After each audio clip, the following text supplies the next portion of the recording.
नमस्कार। मैं ज्योतिष शास्त्र रमेश चौबे उपस्थित हूं आपके समक्ष जन्म कुंडली अध्ययन के विषय में एक ऐसा सूत्र लेकर के जो फलित में नितांत ही देखना आवश्यक है। ये लाल किताब का एक सूत्र है। लाल किताब की कई सारे सूत्रें बहुत अच्छी अच्छी भी हैं, तो लाल किताब से एक ये सूत्र मैंने लिया है जो काफी जरूरी है देखना कुंडली में। तो आज का हमारा जो विषय है वो क्या है कि कुंडली के सुप्त या सोया हुआ भाव और उपाय।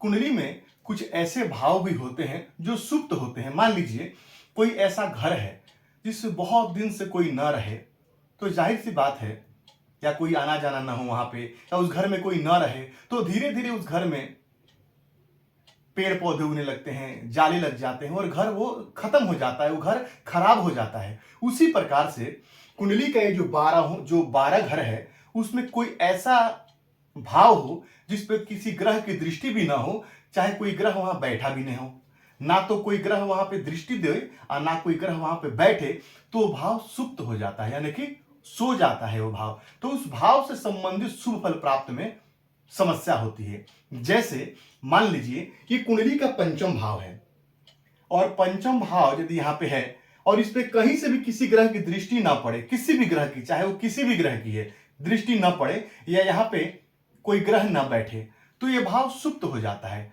तो पंचम भाव से संबंधित जो फल है उसमें परेशानी आने लगेगी, यानी जातक की शिक्षा में परेशानी आएगी, संतान में परेशानी आएगी, शिक्षा बीच में रुक सकता है, विभिन्न प्रकार की जिस भाव से संबंध उस भाव से परेशानी जातक के जीवन में आने लगती है। तो उस भाव को ठीक करने के लिए भी कुछ उपाय बताए गए हैं। जो भाव सुप्त है, जो भाव सोया हुआ है, उस भाव को जागृत करने के लिए कुछ उपाय बताए गए हैं। तो मान लीजिए कि कुंडली का यदि पहला भाव खाली हो तो आपको क्या करना चाहिए। तो कुंडली का पहला भाव खाली हो या सोया हो तो मंगल ग्रह की जो है उपासना करना चाहिए। मंगल की उपासना, यानी मंगलवार, मंगल के जो देवता है कौन है? हनुमान जी महाराज हैं। तो मंगलवार को हनुमान जी महाराज का पूजा कीजिए, लड्डू का भोग लगाइए, लड्डू का भोग लगा के लोगों में बांटिए, मंगल के बीज मंत्रों का जाप कीजिए।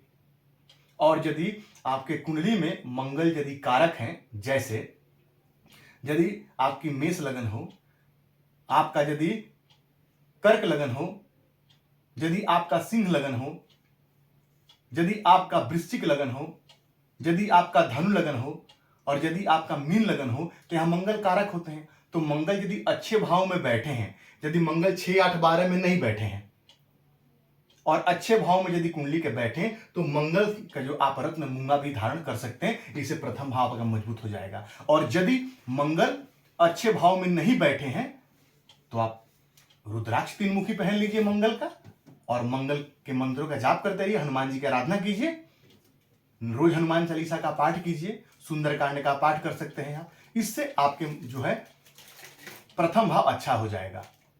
अब बात करते हैं कुंडली के दूसरे भाव का। तो दूसरे भाव को जागृत करने के लिए, यानी जगाने के लिए चंद्रदेव की उपासना करनी चाहिए। चंद्रमा को यदि आप ठीक करते हैं तो कुंडली का दूसरा भाव का अच्छा हो जाए। तो क्या करना चाहिए? तो ये जो पिछले मैंने अभी जो 6 राशियां बताई हैं उसमें सिर्फ धनु लग्न के यदि आप हैं तो धनु लग्न के लिए चंद्रमा अष्टम पति हो जाते हैं। तो कुछ विशेष परिस्थितियों में देखते हुए, और नहीं तो बाकी जो 5 लगन बचते हैं उसमें आप मोती धारण कर सकते हैं। माता का पैर छू के आशीर्वाद लीजिए, माता का भूले से भी अपमान मत कीजिए, माता को कष्ट मत दीजिए, पूर्णिमा के दिन का पालन कीजिए और चंद्रमा को कच्चे दूध का अर्घ प्रदान कीजिए। चंद्रमा के बीज मंत्र ओम सोम सोमाय नमः, इस मंत्र का जाप कीजिए। इससे चंद्रमा आपके अच्छे हो जाएंगे, चंद्रमा का आपको लाभ मिलने लगेगा। और चंद्रमा कारक है तो मोती भी आप धारण कर सकते हैं। बात करते हैं कुंडली के तीसरे भाव का। तो तीसरे भाव के लिए बुध का उपाय करना चाहिए। क्या करना चाहिए? तो दुर्गा सप्तशती का पाठ करना चाहिए, गाय को चारा खिलाएं, गणेश भगवान को दुर्वा चढ़ाएं और ओम गंग गणपतये नमः इस मंत्र का जाप करें। कर सकते हैं यदि आप तो प्रत्येक बुधवार को गणेश अथर्व शीर्ष का पाठ कीजिए, संकट नाशन गणेश स्तोत्र का पाठ कीजिए। इससे आपके बुध अच्छे हो जाएंगे। ये उपाय करके देखिए, लाभ होगा आपको यदि तीसरा भाव का सुप्त है। अब कुंडली का चौथा भाव यदि सुप्त है तो उसके लिए भी चंद्रमा का उपाय करना चाहिए। क्या? तो जितने भी मैंने बताया, माता की का जो है सम्मान कीजिए, मोती धारण कीजिए, पूर्णिमा का पालन कीजिए। जो भी मैंने यहां दूसरे के लिए बताया वही चौथे के लिए सेम उपाय आप कर सकते हैं। कुंडली के पंचम भाव पे देखते हैं। कुंडली का पंचम भाव यदि आपका सुप्त है तो जागृत करने के लिए सूर्य की उपासना करिए, सूर्य को अर्घ्य प्रदान कीजिए, आदित्य हृदय स्तोत्र का पाठ कीजिए। रविवार के दिन भूरी चींटियों को आटा और गुड़ मिला करके और उनको खाने के लिए दीजिए। पिता का आशीर्वाद लीजिए और पिता का भूल से भी अपमान मत कीजिए, क्योंकि जितना ही आप पिता का अपमान करेंगे सूर्य आपका उतना ही खराब होगा, क्योंकि सूर्य जो है पिता का कारक है और चंद्रमा मां का कारक है। तो सूर्य भगवान के बीज मंत्र इत्यादि का जाप करके, या तो यदि डेली नहीं कर सकते हैं तो आप कम से कम रविवार के दिन जो है आदित्य हृदय स्तोत्र का पाठ कीजिए। इससे आपके सूर्य आस्ते आस्ते मजबूत होने लगेंगे। बात करते हैं कुंडली के छठे भाव की। तो छठे भाव को जागृत करने के लिए राहु देव का उपाय करना चाहिए, राहु देव के बीज मंत्रों का जाप करना चाहिए। इसके अलावा लाल किताब ये कहता है कि छठे भाव के लिए जन्मदिन के माह से 8वें महीने से, माने जन्मदिन आपका है तो जन्मदिन के माह से 8वें महीने होने से अगले 5 महीने तक मंदिर में बादाम दान कीजिए। बादाम जाके वहां पे मंदिर में चढ़ाइए, फिर उस बादाम को जो है क्या कीजिए, बादाम घर लेके आइए और दक्षिण मुखी मकान में रहना अवॉइड कीजिए। दक्षिण मुखी मकान में मत रहिए, या नैऋत्य कोण में यदि आपका मकान का मुख्य द्वार है तब भी थोड़ा सावधान रहिए। अब मान लीजिए कि किसी ने दक्षिण मुखी मकान बना ही दिया है, तब क्या करेंगे? तो दक्षिण मुखी मकान के जो मुख्य द्वार है उसके ऊपर में या तो गणेश भगवान का, जिसमें उनका सूंड बाएं के तरफ हो, वो एक फोटो घर के बाहर और घर के भीतर लगा दीजिए, और नहीं तो पंचमुखी हनुमान जी का फोटो जो है वो मुख्य द्वार पे लगा दीजिए। इससे घर का जो है नेगेटिविटी जो है वो खत्म हो जाती है। ये उपाय कर लीजिए। अब कुंडली के सप्तम भाव पे, तो सप्तम भाव के लिए शुक्र का उपाय करना चाहिए। तो शुक्र का क्या उपाय करेंगे? स्त्री वर्ग का सम्मान कीजिए, औरतों की इज्जत कीजिए, अपने आचरण को शुद्ध रखिए, अपने आचरण को खराब मत होने दीजिए, शुक्र के बीज मंत्रों का जाप कीजिए। और यदि शुक्र आपके कुंडली में कारक हैं, यदि आप वृषभ लगन के हैं, यदि आप मिथुन लगन के हैं, यदि आप तुला लगन के हैं, यदि आप मकर लगन के हैं, यदि आप कुंभ लगन के हैं, तो आप जो है, यदि आप कन्या लगन के हैं तो यहां पे शुक्र का रत्न आप धारण कर सकते हैं ओपल, इससे आपको लाभ होगा। यदि कुंडली के अष्टम भाव को जगाना है, अष्टम भाव को ठीक करना है, तो आपको चंद्रमा का उपाय करना चाहिए।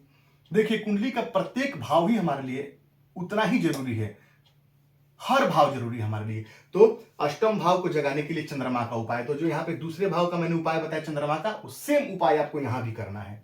और कुंडली के नवम भाव को यदि आपको ठीक करना है तो बृहस्पति का उपाय करना चाहिए, धर्म स्थान में जाना चाहिए, गुरु की सेवा करना चाहिए, पीला वस्त्र धारण करना चाहिए, हल्दी या केसर का तिलक माथे पे लगाना चाहिए।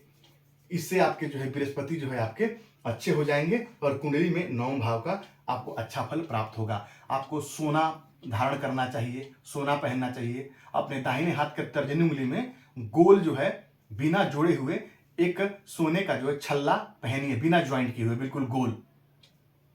उससे भी आपके बृहस्पति मजबूत हो जाएंगे। धर्म स्थान पे जाने से बृहस्पति मजबूत हो जाते हैं।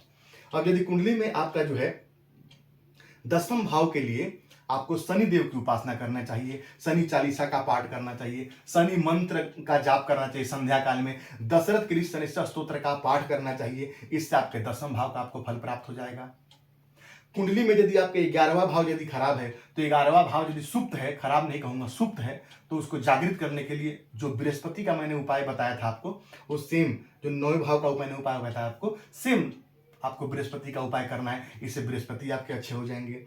यदि कुंडली में 12वें भाव यदि आप जागृत करना चाहते हैं तो 12वें भाव के लिए अपने घर में एक कुत्ता पालिए। कुत्ता पालने से खासतौर पर यदि काला कुत्ता हो तो ज्यादा अच्छा होता है, या काला सफेद हो तो ज्यादा अच्छा होता है। तो कुत्ता पालने से आपको लाभ होगा, यानी कि केतु का उपाय है। तो इससे आपके 12वां भाव जो है वो जागृत हो जाएगा।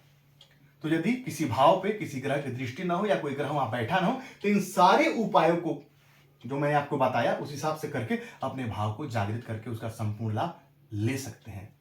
जैसे एक बच्चे का पंचम भाव सुप्त था, उस पर किसी ग्रह की दृष्टि नहीं थी, ये अचानक ही मन में आज आया जब मैं लाल किताब पढ़ रहा था तो उस बच्चे का पंचम भाव सुप्त था और मैंने उसको उपाय करवाया था तो उसको लाभ हुआ था। तो आप भी उपाय कीजिए। आप कुंडली में यदि मान लीजिए आपके सूर्य यदि कारक है, जैसे मेष लग्न की कुंडली हो और पंचम भाव के स्वामी सूर्य बनते हैं, अब सूर्य यहाँ पे कारक हैं, तो आप सूर्य के लिए माणिक रत्न भी धारण कर सकते हैं, तब भी आपको लाभ होगा। तो इस प्रकार से आप अपने भाव को जागृत करके और उस भाव का संपूर्ण लाभ प्राप्त कर सकते हैं। तो यकीन है आज का विषय आपको समझ में आया होगा। समझ में आया तो मेरे चैनल को लाइक और सब्सक्राइब जरूर करें। तो आपका दिन मंगलमय से मंगल कामना के साथ आज के लिए इतना ही। नमस्कार।